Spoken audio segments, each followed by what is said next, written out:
বন্ধুরা, আপনারা তো সবাই জানেন 11 মার্চ ভারত এমআইআরবি যুক্ত আইসিবিএম মিসাইলের পরীক্ষাকে করে একটি নতুন ইতিহাসকে রচনা করেছে। ভারত এই পরীক্ষার পরে সেই সমস্ত হাতে গোনা কয়েকটি এলিট ক্লাবের দেশের সাথে যুক্ত হয় যাদের কাছেও এমন আইসিবিএম টেকনোলজি আছে।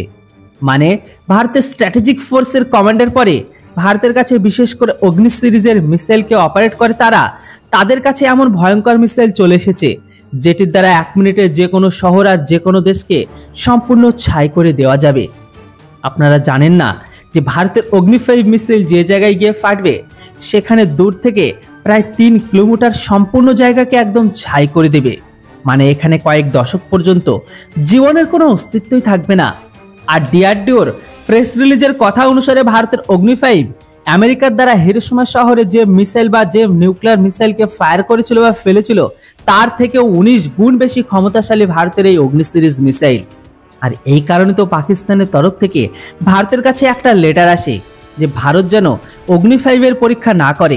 পাকিস্তানের বিদেশ মন্ত্রণালয় এমনটা কেন বলল সেই ব্যাপারটাই আজকের এই ভিডিওটিতে বিস্তারভাবে জানাবো আপনাদের। তার আগে ভিডিওটিকে অবশ্যই শেষ পর্যন্ত দেখুন আর চ্যানেলটিকে সাবস্ক্রাইব করুন। এর সাথে সাথে আপনাদের কাছে আমার ছোট্ট রিকোয়েস্ট যে আপডেট ইন্ডিয়া বাংলা চ্যানেলের মতো অপরচুনিটি একটি চ্যানেল আছে যেটার নাম হচ্ছে ইন্ডিয়া আপডেট। আপনারা যতটা ভালোবাসা আপডেট ইন্ডিয়া বাংলাকে দিয়েছেন সেম ভালোবাসা ইন্ডিয়া আপডেটকে দিয়ে সেই চ্যানেলের ফ্যামিলির সাথে যুক্ত হন। আমি জানি আমার এই ছোট্ট ইচ্ছেটুকু বা আশাটুকু পূরণ করেই দেবে, কেননা আমি আশা রেখেছি বা টার্গেট রেখেছি 1 সপ্তাহের মধ্যে নতুন চ্যানেলটিতে 1000 সাবস্ক্রাইবার। যদি আপনারা আপডেট ইন্ডিয়া বাংলাকে ভালোবাসেন তাহলে অবশ্যই ইন্ডিয়া আপডেটকে ভালোবাসবেন। তো চলুন মেন আপডেটের দিকে।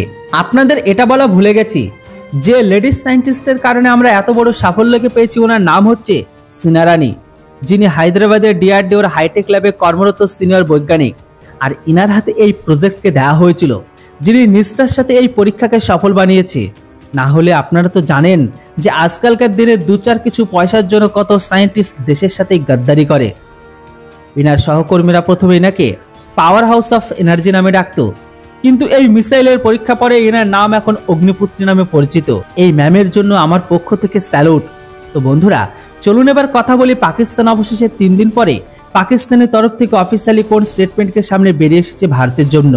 মানে এতদিন পর্যন্ত তারা ভারতকে কি বলবে শাহবাজ শরীফ সেটার উপরে বিচার করেছিল। তো নিউজ 18 আর্টিকেল অনুসারে পাকিস্তানের বিদেশ মন্ত্রণালয় 3 দিন পরে ভারতের অগ্নি 5 মিসাইলকে নিয়ে অবজেকশনকে জানিয়েছে। আসলে বন্ধুরা পাকিস্তানের বিদেশ মন্ত্রণালয় এটা বলেছে যে ভারত মিসাইল পরীক্ষার গাইডলাইনকে কখনোই পালন করেনি। আপনাদের বলে দিই যে ভারত আর পাকিস্তান দুজনে যদি কোনো মিসাইলকে পরীক্ষা করে তাহলে একে অপরকে অবশ্যই সূচনা দিয়ে থাকে যেন সেই পার্টিকুলার এরিয়াতে খালি করতে পারে।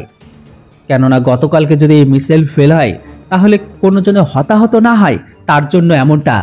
এর উপর এখন পাকিস্তানের বক্তব্য যে ভারত আমাদের সিগন্যালের অপেক্ষা না করে অগ্নি 5কে সোজা লঞ্চ করে দেয়, যেটা সোজাসুজি নিয়মের উল্লঙ্ঘন।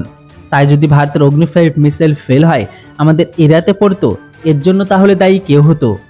চুক্তি অনুসারে ভারতকে আমাদের সিগন্যালের অপেক্ষা করতে হতো। তাই এর পরের বার থেকে পাকিস্তান সিগন্যাল ছাড়া ভারত যেন কোনো মিসাইল টেস্ট না করে। দেখুন বন্ধুরা পাকিস্তানকে বলার জন্য আর কিছু বেঁচে নেই, তাই অবশেষে তারা এই ফালতু কথাকে বেছে আমাদের সামনে জাহির করছে। তাহলে বন্ধুরা এবার আপনারা বলুন, পাকিস্তান যদি আমাদের গ্রিন সিগন্যাল না দেয় তাহলে কি আমরা আমাদের মিসাইল পরীক্ষা করব না? ডিআরডিও 2 দিন অপেক্ষা করার পরেই কিন্তু ভারতের মিসাইল টেস্ট করে। আর এখন এরপরে যা হবে দেখা যাবে। যদিও বন্ধুরা ডিআরডিওর মিসাইল চীন পাকিস্তানের মতন কখনো ফেক বা ড্যাম মিসাইল নয়। বন্ধুরা এবার আপনারা বলুন, এবার কি আমাদের তাদের সিগন্যালের অপেক্ষা করা উচিত না মিসাইলকে সোজাসুজি লঞ্চ করা উচিত? অবশ্যই আপনাদের মতামত কমেন্ট বক্সে লিখে জানান।